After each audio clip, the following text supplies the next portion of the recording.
Hello everyone, welcome to all of you. So dear students, in this video we will have a discussion on the questions of engineering mathematics which has been asked in the aerospace engineering in GATE 2026. So let's start with the questions. So here we are having the very first question which is talking about consider the contour C shown in the figure below. For the vector we are having a vector which is named as an F vector and we need to find out the integration close integration F dot dl, and here we are having options. Okay, so this was an MCQ. Let's see how we can go with this question. So first of all, what we need to do, we need to solve here, dear students.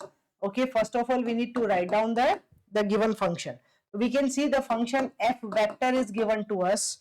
Okay, I'm writing the function as it is, which is x plus 2y, and basically here they mention ex cap. If you are writing ex cap, okay. If you are writing ax cap, okay. I'm writing it directly here I cap. Okay, so it will be better for you to understand. I cap plus, okay, the vector is only here na, so 2x plus 4y and j cap. If I'm not wrong, like this only 2x plus 4 by j cap. Okay, we need to find out the closed integration F dot dl. We will find out it. Okay. Now first of all we can understand beta here. Let's see the pattern of the function which is given to you. Here you can solve the question in the two methods. First, if you want, you can go for the line integration. You can use the line integration. You are having here the path. You can go with OP, then PQ, then QR and RO. Okay, but it will take time. We know very well whenever we are having a question of line integration means the single integration, and if we want to solve, we can use the one easiest approach which is called the Green's theorem.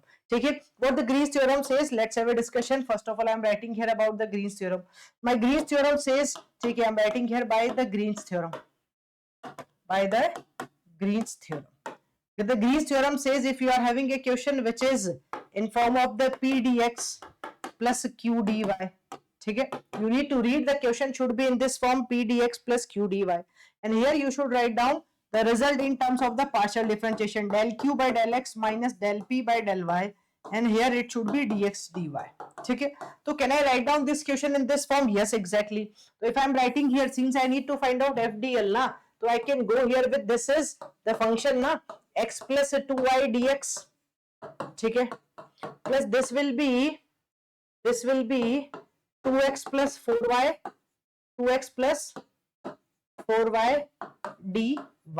Okay, this you are having a function which is exactly in this form P dx plus Q dy form we are having here, dear students. So from here we can write down the value of P and Q. Okay, I'm writing it here only dx dy. So if I'm writing from here P equals to this quantity which is x plus 2y, and Q equals to this quantity which is 2x plus 4y. If I need to apply here the Green's theorem, then I should go for del q by del x. मतलब इस q का partial differentiation करोगे x के respect में और इस p का partial differentiation करोगे y के रेस्पेक्ट में. Alright, so when you are going here with this one, so it should be del q by del x which is 2 basically, and when you will go for this one del p by del y which is 2. Can we see both the values हमारे पास आगे उठा के Green's theorem में रख दो value and you will get the final answer. So when you will approach here, so I want to apply it here only. So when I will apply it, it should be like this. Double integration del q by del x is 2 minus del p by del y 2, and here you are having ds or dx dy. So this is nothing but 0 0 into, when you will go for integration of this one, the resultant should be 0 only. So we can conclude my final answer should be 0, dear students, and here we are having options. So we can go with this option should be A. A should be your final answer. If you will go using the Green's theorem, it will be the easiest question. Still, if you don't want to use the Green's theorem, it's okay. You can go for the line integration. But in this case, you should follow the path. You need to go here with the 4-time integration. Okay, and then means 4 different integration, and then you will go for the addition and you can get the final answer as here as in 0. Okay, so simply we can solve this question quickly using the Green's theorem. So let's talk about the next question, which is a basic question from the Fourier statement based question is there. We know very well what it is talking about here. It's talking about Fourier series representation of a square wave is shown in the figure below. The fluctuation seen near x is equals to plus minus 1. We can see here minus 1 and plus 1 is here, are named after which one of the following scientists. Now we know very well this fluctuation, when it's fluctuate from minus 1 to plus 1, it's given by the Gibbs only. The great scientist Gibbs give this statement. Okay, they they give this curve when it is fluctuating from -1 to +1 और +-1 के बीच में जो fluctuation हो रहा है यही होता है, right. And we know very well Fourier series क्या काम करता है, फूरियर सीरीज ट्रांसफॉर्म करता है, ठीक है। हमने बहुत सारी चीजें पे डिस्कस की है, साइनसोइडल फंक्शन को नॉन साइनसोइडल को साइनसोइडल में कन्वर्ट करने का काम करता है। तो वेरी नॉन साइनसोइडल पीरियोडिक अगर है या नहीं भी है तो भी आप साइनसोइडल पीरियोडिक में कन्वर्ट कर सकते हैं using the Fourier series. So that we know very well and here the very basic question has been asked from this branch. चलिए ठीक है, so let's talk about the next question. Here we are having one very interesting question which is an n cross n square matrix A. We are having a matrix A whose order is n cross n और इसके लिए statement दिया है क्या बेटा, A transpose is equal to A inverse. Now all those student जिन्होंने अच्छे से पढ़ा है हमसे, ठीक है, they can solve this question within fraction of second, I can give you guarantee. Or you can see, you can go for this one, ma'am. A transpose is equals to A inverse. So basically, this is nothing but A into A transpose is equals to I. बाबा, अगर आप इसको इधर project कराओगे तो ये A बन जाएगा A into A transpose is equals to I. And this one or this one, both are nothing but orthogonal matrix. ये किसकी कैरेक्टरिस्टिक है, ऑर्थोगोनल मैट्रिक्स की कैरेक्टरिस्टिक है। We know very well any matrix is said to be orthogonal, any square matrix is said to be orthogonal अगर उसका transpose अपने inverse के बराबर है या फिर A into A transpose is equals to Y है। तो ये बात समझ में आ रही है कि जो मैट्रिक्स A आपको गिवन है ये कैसी है बेटा, ऑर्थोगोनल मैट्रिक्स है। and they are asking you the determinant of this matrix and we know very well orthogonal matrix का determinant प्लस या -1 में से कुछ भी होता है, आप यूज कर सकते हो while solving the question। most of the time we used to take as an +1 क्योंकि हम रोटेशनल मैट्रिक्स की फॉर्म में उसको सॉल्व करते हैं। बट यहाँ इसने पूछा determinant of this matrix may take which of the following values, तो +1 ले सकते हैं बिल्कुल, -1 ले सकते हैं बिल्कुल, ये दोनों ले सकते हैं नहीं ले सकते। तो this is nothing but MS cube जिसका आंसर आप बता सकते हो प्लस और -1। If any student wants to go for the proof, अगर किसी बच्चे को लगे कि नहीं मुझे तो प्रूफ भी बताओ, तो भी 5-6 मिनट मतलब it will not take that much time है ना, तो भी 4-5 लाइन में आप इसको फिनिश कर सकते हो। We know very well it's talking about A transpose is equals to I। अगर आपको डिटरमिनेंट बोल रहा है तो दोनों तरफ डिटरमिनेंट ले लो। I am going with the proof, ठीक है, जो हम ऑलरेडी डिस्कस करते हैं क्लास में। ऑल्दो यहाँ इस क्वेश्चन में रिक्वायरमेंट नहीं है लेकिन आप लिख सकते हो। We can break the this determinant, ठीक है, and we know very well कि determinant of A transpose is always equals to determinant of A only, right. और ये भी जानते हैं कि I मतलब आइडेंटिटी मैट्रिक्स का डिटरमिनेंट क्या होता है बेटा, 1 होता है। तो we can use this two condition and we can solve this question. तो ये तो एज इट इज रहा, इसकी जगह भी मैं A ही पुट करूंगी, यहाँ हो जाएगा I की जगह 1, ये बन जाएगा कितना, determinant of A square equals to 1। I am looking for the value of determinant of A, तो डिटरमिनेंट ऑफ A बन जाएगा +1 या फिर -1 which we can prove, जो मैंने आपको ऑलरेडी समझा दिया है, ठीक है। ऑल्दो अगर ऑर्थोगोनल दिख गया है तो देखते ही आप clearly very easily you can go for the result as an +1 और -1, ठीक है बेटा। चलिए then here we are having one more question which is talking about the dimensions। पढ़ते हैं क्वेश्चन को ठीक से। If a matrix can be written as an A equals to UV transpose, अब क्या बोल रहा है, एक मैट्रिक्स आपके पास है जिसको आप U into V transpose के फॉर्म में लिख सकते हो, ठीक है। Now what is U and V? We need to understand this one, where both U and V are n-dimensional real valued non-zero column matrix, ठीक है, non-zero column vectors। It is clearly mentioned कि U और V जो है वो non-zero real values तो है ही उसमें, n-dimensional मतलब n cross 1 की non-zero column vectors है, ठीक है। And you need to find out the rank of the matrix A। फिर से आसान है लेकिन थोड़ा सा इसको समझना होगा, you need to understand this one। So what we can do, we can write down first of all here, okay, let us assume the U, I'm assuming here a matrix U जो कि क्या है, column matrix है, U1 U2 and so on UN। Column matrix मतलब वो matrix बेटा जिसमें number of रो तो कितने भी हो सकती है लेकिन column should be 1 only. Similarly when I am going here with the V, तो V के लिए भी वही बनेगा, V1 V2 and so on, it should be Vn। number of rows can be anything or column will be 1, और उसने बोला n dimensional, इसका मतलब you can take it n cross 1 n cross 1। now here I need to make A कैसे बन रहा है, U into V transpose, V transpose मतलब उसका ट्रांसपोज निकालेंगे, ठीक है। तो I can go here with A equals to U into V transpose। एक काम करते हैं, इधर भी हम बना लेते हैं, so we will have some space, proper space, ठीक है। so U into V transpose, A is as it is, U is you are having here this one, let's write down the V transpose। V transpose का मतलब समझे, V1 V2 and so on Vn। we can see this will be 1 cross n, ये है n cross 1 की matrix, ये है 1 cross n की matrix. when you will go for the product the resultant will be n cross n matrix, ठीक है। तो यहां से हो जाएगा आपके पास U1 U2 and so on un n cross 1, and you will go for the product v1 v2 and so on vn, which is 1 cross n.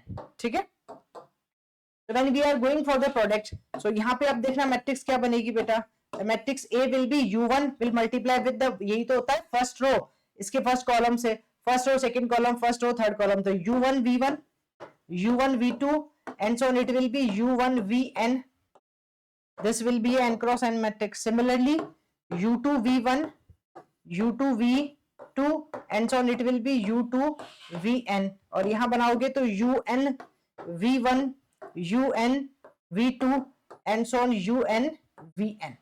ठीक है, we will have this matrix. अब यहां से थोड़ा आपको सोचना होगा, when we are looking for the rank of any of this given matrix, इस matrix A को थोड़ा अच्छे से देखो बेटा, when you are looking this matrix A, here what you are having, just look at every column, you मतलब first column second column third column, we can see कि basically जो हमारा column बन रहे हैं, all the columns are nothing but the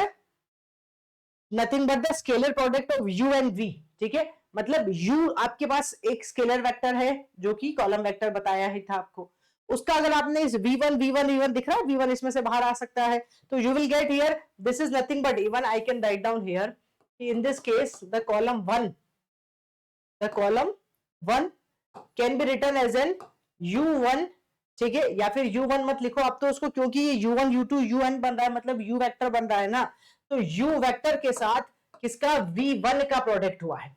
can you understand this one, u vector के साथ किसका प्रोडक्ट हुआ है बेटा, v1 का, या v1 के साथ u का, कैसे भी लिखो बात एक ही है. Similarly I can write down column 2 should be u vector के साथ v2 का प्रोडक्ट हुआ है. कैन यू सी v2 इसमें से बाहर आ जाएगा तो ये u1 u2 u3, u1 क्या है आपका u वेक्टर है, करेक्ट. सिमिलरली अगर आप जाओगे कौन से, या अगर आप लास्ट वाले nth के लिए जाओगे तो यहाँ पे भी क्या बन जाएगा, u वेक्टर के साथ vn का, या j i j कुछ भी लिखोगे तो भी हमको चलेगा. If you want to write down here j, अगर कोई बच्चा यहाँ n नहीं लिखना चाहे j लिखना चाहे तो आप j भी लिख सकते हो, n लिखना चाहो तो n भी लिख सकते हो, दिस इज योर चॉइस. ठीक है, So ultimately what I'm trying to say, I'm trying to say बेटा कि ये जो बन रहा है यहाँ पे लीनियर डिपेंडेंसी बन रही है, एवरी कॉलम इज, ठीक है, जब आप ठीक से देख रहे हो तो सारे के सारे कॉलम किस पे डिपेंड कर रहे हैं, यू पे डिपेंड कर रहे हैं. So we are having here only, ठीक है, जब सारे कॉलम्स यू पे डिपेंड कर रहे हैं मतलब यू यहाँ से कॉमन आ रहा है. ठीक है, we can say this we are having here v1 v2 v3. तो यहाँ से अगर हम number of linearly independent rows या कॉलम अगर आप बोलोगे which is the rank only, number of linearly independent column या रैंक, इसी को तो हम क्या बोलते हैं, number of linearly independent row या column, this is called only the rank, right? So in this case we can write down here कि every column is a multiple of same vector u. You can see every column is a multiple of same vector u. There very easily we can understand this point. ठीक है, so in this case all the columns are linearly dependent on each other. क्यों, क्योंकि सारे के सारे के जो columns है आपके वो multiple क्या है, मल्टीपल ऑफ यू की फॉर्म में, इसका मतलब सारे के सारे कॉलम्स लीनियरली डिपेंडेंट है. हाँ, but the most important thing u और वी दोनों के दोनों नॉन जीरो है. So we know very well, हमने बहुत अच्छे से पढ़ा है रैंक के अंदर कि we can mark only the rank of null matrix as an zero.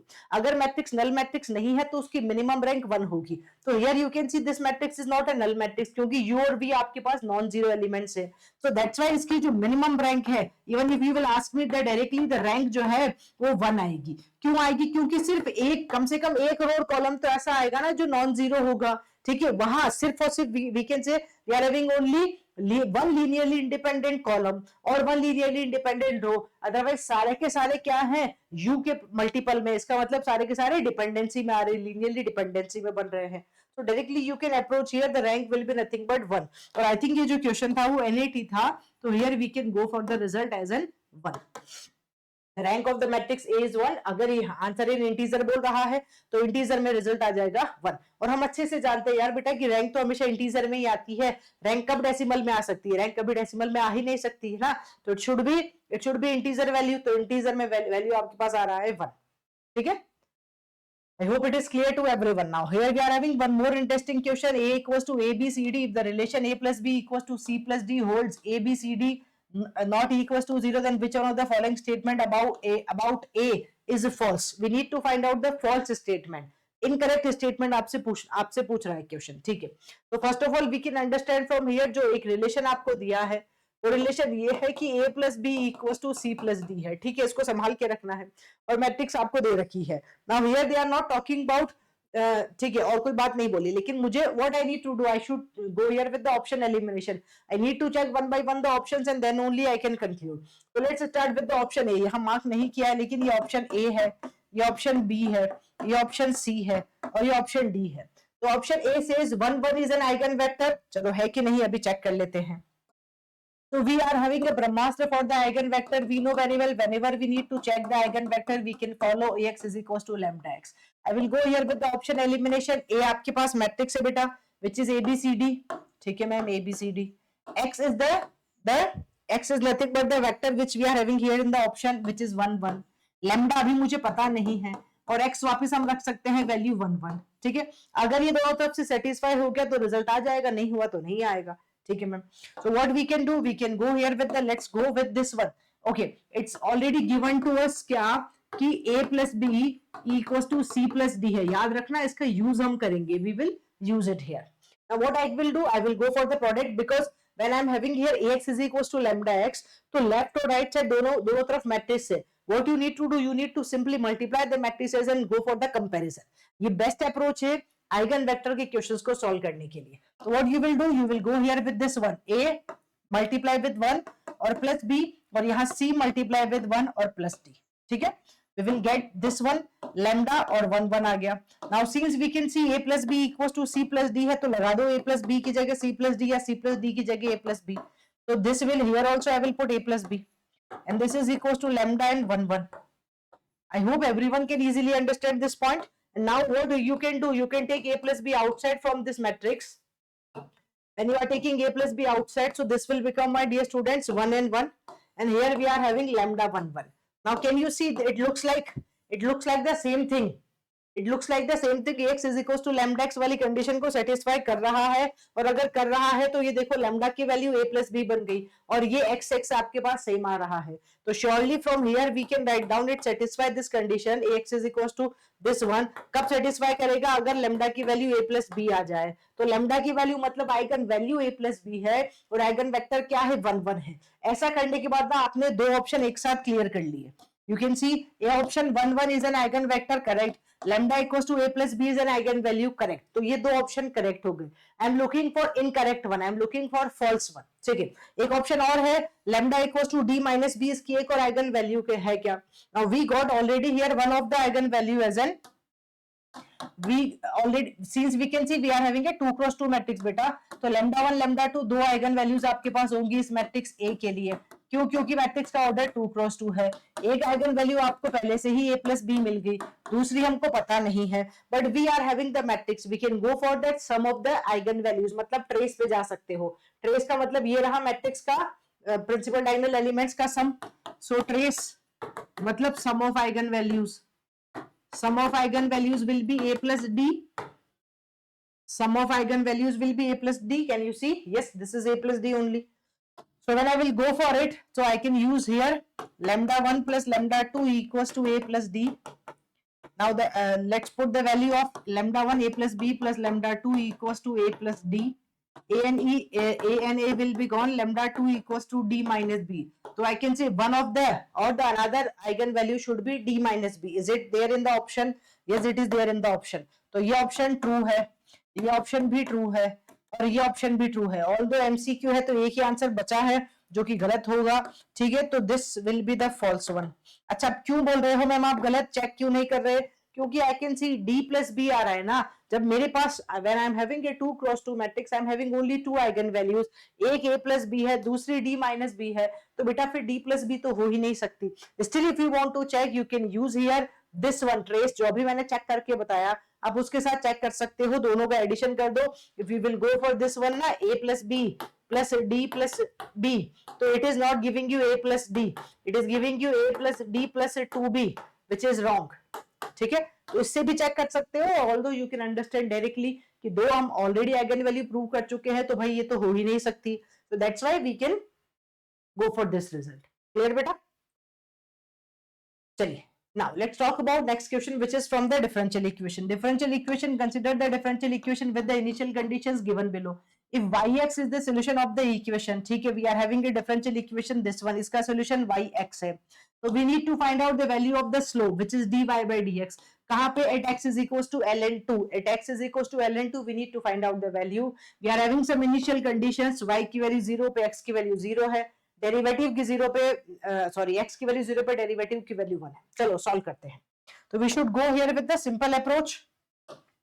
So first of all I will write down here the differential equation which is given to us, which is d square plus 2d plus 1. अगर मैं गलत नहीं हूं तो यही है, एक बार check कर लिया जाए.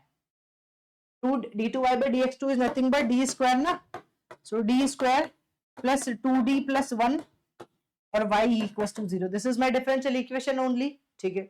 So we need to solve it. Okay, so when we need to solve it we should use here the auxiliary equation.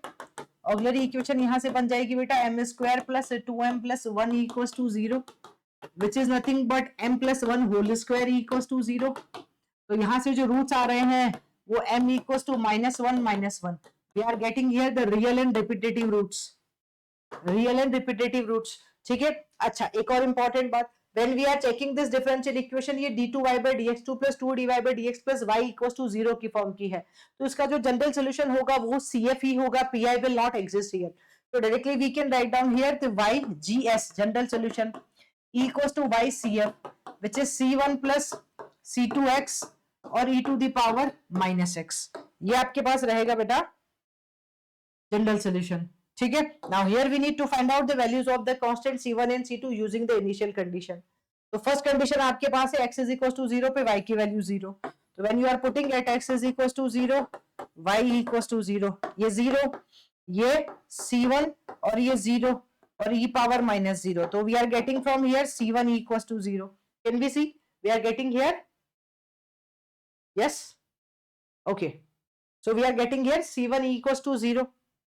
Okay, now here we can go for the another condition which is talking about क्या, derivative की value 0 है, derivative की value 1 है जब x की value 0 है. तो let's go for the derivative. We need to find out the derivative from here. So dy by dx equals to c1 e power minus x और यहाँ -1 आ जाएगा plus c2 as it is x as it is, या x का कर लो differentiation 1 e power minus x plus x as it is और minus e power minus x. I am taking it as it is. Although c1 की value 0 है तो आप अगर c1 हटा भी दोगे तो कोई फर्क नहीं पड़ने वाला है. Now we can use this condition की डेरिवेटिव 1 है जब x की वैल्यू 0 है. तो I can use here at x is equals to 0 the value of derivative dy by dx is equals to 1. When we are taking it तो यहां से क्या बन जाएगा बेटा, यहां से बन जाएगा ये 1, c1 0 है, ये पूरी वैल्यू 0 हो गई और वहां पे आपको x की वैल्यू 0 रखनी है. तो c2 as it is 1 into e power minus 0 और प्लस ये 0. So this is giving you c2 equals to 1. So we need to find out both the constants. हमको दोनों constants की वैल्यू निकालनी थी. We got here both the values c1 and c2, ठीक है. और ये वैल्यूज उठा के यहाँ फाइनल आंसर में रख दो.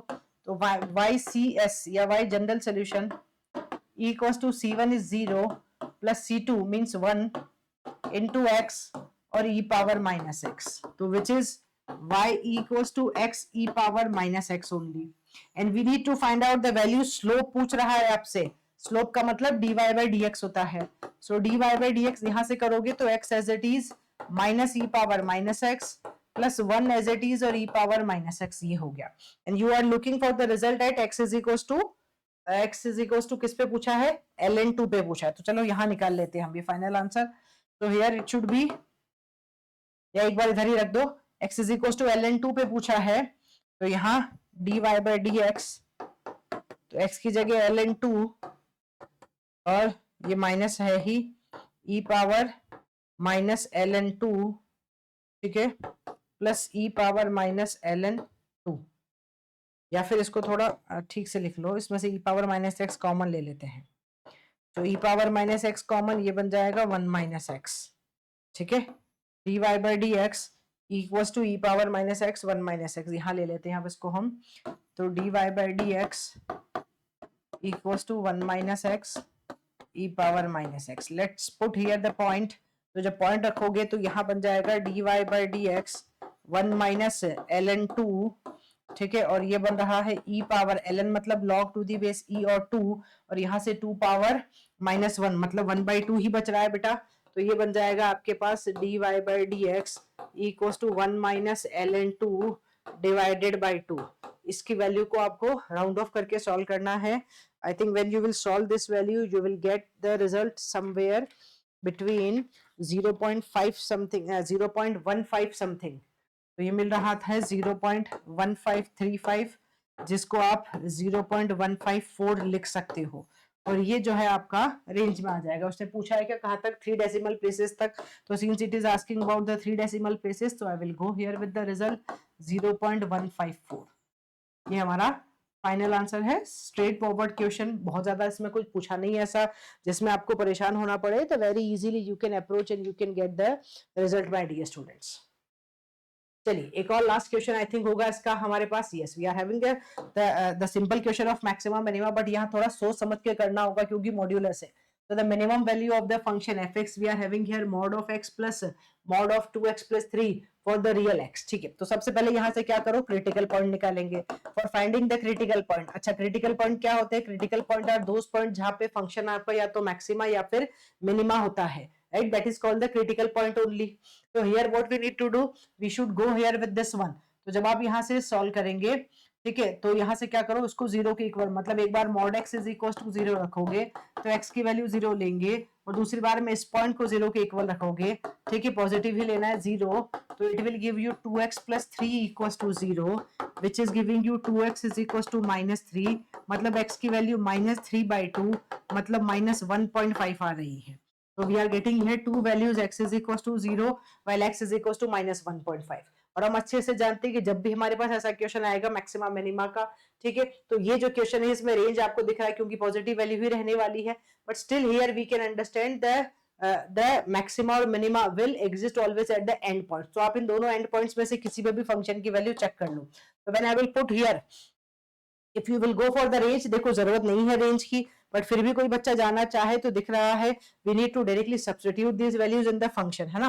तो when I will go here with the function fx is equals to mod x plus mod of 2x plus 3 था शायद, ठीक है। अब चेक कर लेते हैं मिनिमा कहाँ आ रहा है, at x is equals to 0 पे चेक करो। तो जब x इज इक्वल्स टू 0 करोगे तो ये 0, ये हो रहा है 0 और ये रहा 3, तो यू आर गेटिंग mod 3 मतलब पॉजिटिव वैल्यू 3 आ गया।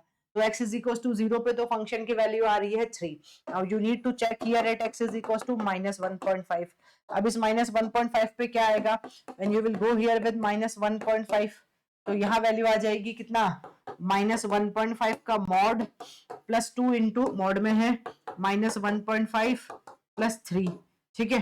तो -1.5 मॉड्यूलस से बाहर आएगा तो +1.5 हो जाएगा, 2 इंटू 1.5 3 -3 प्लस 3 0 हो गया, तो ये वैल्यू 0 हो गई। मॉड से बाहर आएगा तो भी 0 ही रहेगा, तो we are getting from here 1.5। I am looking for the minimum value. इन दोनों में से मिनिमम कौन है बेटा, फंक्शन की मिनिमम वैल्यू मैम इन दोनों में से मिनिमम 1.5 है, तो I can approach directly the minimum value of the function will be 1.5।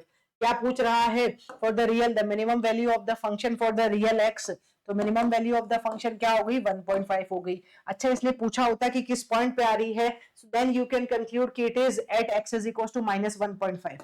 तो x is equals to -1.5 पे फंक्शन की मिनिमम वैल्यू आ रही है which is 1.5। Alright guys, thank you.